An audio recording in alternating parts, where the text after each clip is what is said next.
Hello, नमस्कार दोस्तों, कैसे हैं आप लोग।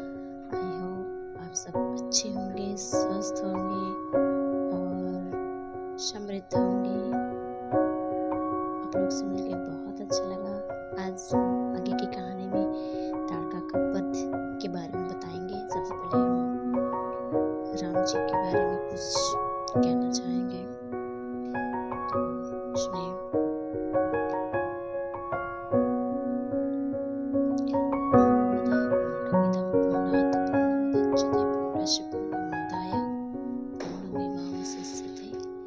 आपदां भारतारं दातारं सर्वसम्पदां लोकाभिराम श्रीराम भयो भयो रमाय रामाय रामभद्राय रामचंद्राय वेदसे रघुनाथाय नाथाय सीताय पतये नमः।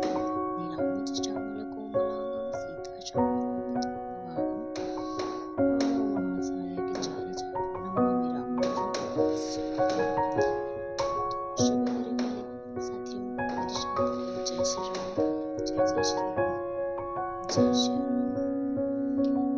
आगे की कहानी में आपको आज आगे की कहानी में ताड़का के वध के बारे में बताएंगे, जो कि बालकांड से ही है।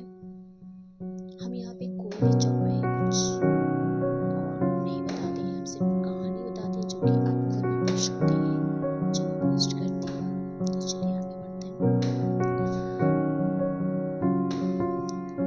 स्त्री के रूप में ताड़का एक घोर पाप है, और पाप को नष्ट करना कोई पाप नहीं होता।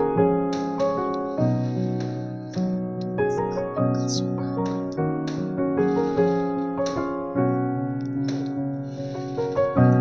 प्रातःकाल स्नान कार्यों से निवृत्त होकर राम और लक्ष्मण को विश्वामित्र के सरिता तट पर पहुंचे। एक बनवासी मुनि ने विश्वामित्र के साधु सुकुमारों बालकों को देखा तथा उनका परिचय प्राप्त कर एक छोटी सी सुंदर नौका ले आए और विश्वामित्र से बोले, हे मुनिराज, आप इन राजकुमारों के साथ इस नौका पर बैठकर सरिता पार कर लीजिए।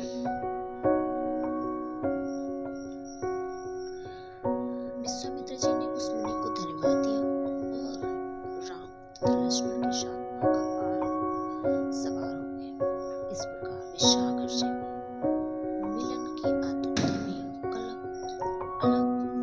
कल्पनाद के साथ दौड़ते जा रहे उस नदी को पार कर गए। नदी के उस पार एक भयानक वन था। उस वन को देखकर राम बोले, गुरुदेव, यह वन तो बड़ा ही भयंकर है। सभी ओर से सिंह, व्याघ्र आदि हिंसक पशुओं के दहाड़ने और हाथियों के चिल्लाने की ध्वनि आ रही है। जंगली सुअर, भालू, वन भैंस आदि वन प्राणी भ्रमण करते दृष्टिगत हो रहे हैं। वृक्षों की सघनता के कारण सूर्य का प्रकाश इस वन के भीतर घुसने का साहस नहीं कर पा रहा है और इसी कारण चारों ओर अंधकार हो रहा है। इस अति दुर्गम वन का नाम क्या है? राम के इस प्रश्न का उत्तर विश्वामित्र ने इस प्रकार दिया, राघव, पूर्व काल में इस स्थान में वन न होकर मलदा और करूप नाम के दो बड़े वृक्ष समृद्ध राज हुआ करते थे। दोनों ही राज्य ऊंची ऊंची अट्टालिकाओं, वेदिकाओं तथा सुंदर पथों से सुशोभित थे तथा धन धान्य और समृद्धि से परिपूर्ण थे। दूर दूर के व्यापारी यहाँ पर व्यापार करने आया करते थे। किंतु ताड़का नामक एक यक्ष कन्या ने उन दोनों राज्यों का विनाश कर दिया। ऋषि विश्वामित्र ने आगे बताया, ताड़का कोई साधारण स्त्री न होकर सुंद नाम के राक्षस की पत्नी और राजपूत राक्षस की माता है। उसके शरीर में 1000 हाथियों के बराबर बल है और वह अत्यंत पराक्रमी शक्तिशाली है। इस प्रदेश को नष्ट करने के पश्चात ताड़का ने अपने पुत्र मारीच के साथ मिलकर यहाँ के समस्त निवासियों को मारकर खा डाला। अब उनके भय से यहाँ 2-2 कोस दूर तक किसी मनुष्य की परछाई भी दिखाई नहीं देती। भूलवश यदि कोई यहाँ आ भी जाए तो जीवित नहीं लौट पाता। उसी ताड़का का संहार करने के लिए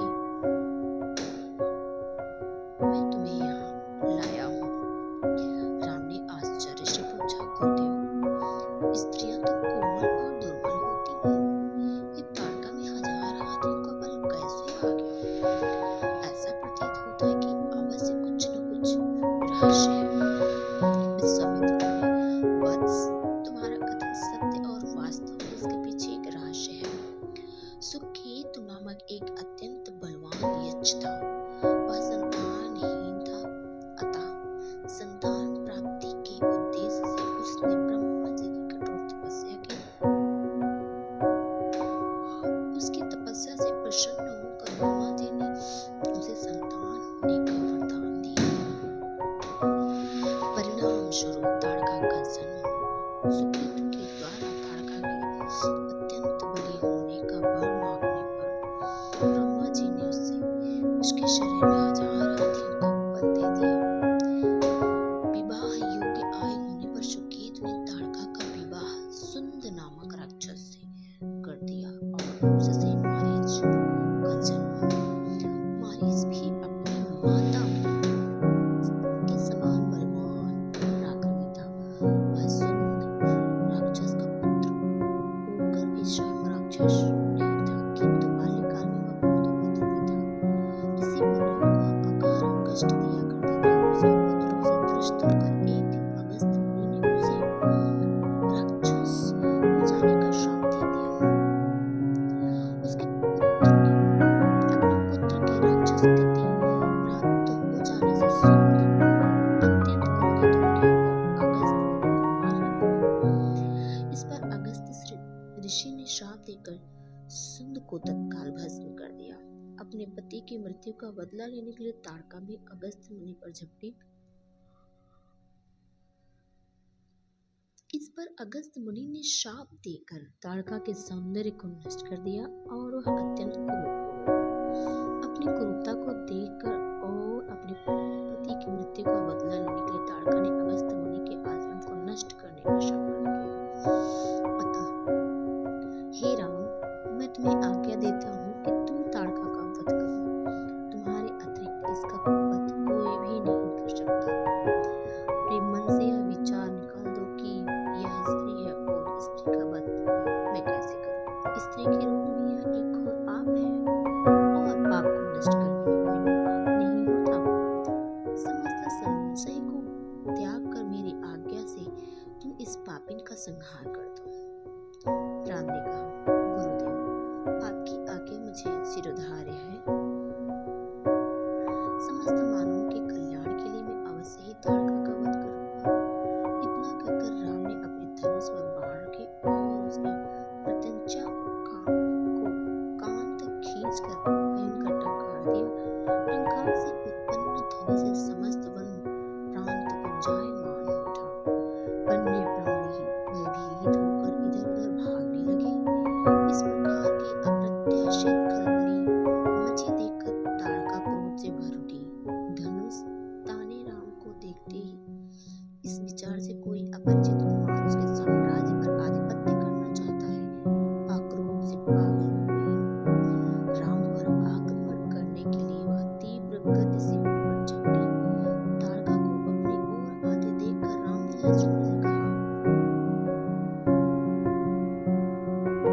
हे सौमित्र ताड़क, कि वृक्ष जैसे विशाल और विकराल मुख वाली इस राक्षसी का शरीर कितना क्रूर है। इसके मुख की मुद्रा देखकर ही प्रतीत होता है कि यह बड़ा हिंसक है और निरीह प्राणियों की हत्या करके उनका रक्तपान करने में इससे बहुत माहिर होता है। तुम एक तरफ सावधान होकर खड़े हो जाओ और देखो कि कैसे इसे मैं अभी यमलोक भेजता हूँ। विकराल देह धारिणी ताड़का अपने बड़े बड़े दांत चमकाती भुजाओं को फैलाए हुए द्रुतगामी बिजली की तरह राम और लक्ष्मण पर अत्यंत तीव्रता के साथ झपटी। राम इस भयंकर आक्रमण के लिए पहले से ही तत्पर थे। उन्होंने तीक्ष्ण बाण चलाकर उसके हृदय को छलनी कर दिया। उसके वक्षस्थल से गर्म गर्म रक्त की धारा प्रवाहित हो उठी। वह आक्रमण करने के लिए पुनः टूट पड़े। इससे पूर्व ही राम ने एक और बाण चला दिया जो सीधे उसके वक्ष में जाकर लगा। वह पीड़ा से चीखती हुई चक्कर खाकर जमीन पर गिर पड़ी और अगले ही क्षण उसके प्राण निकल गए।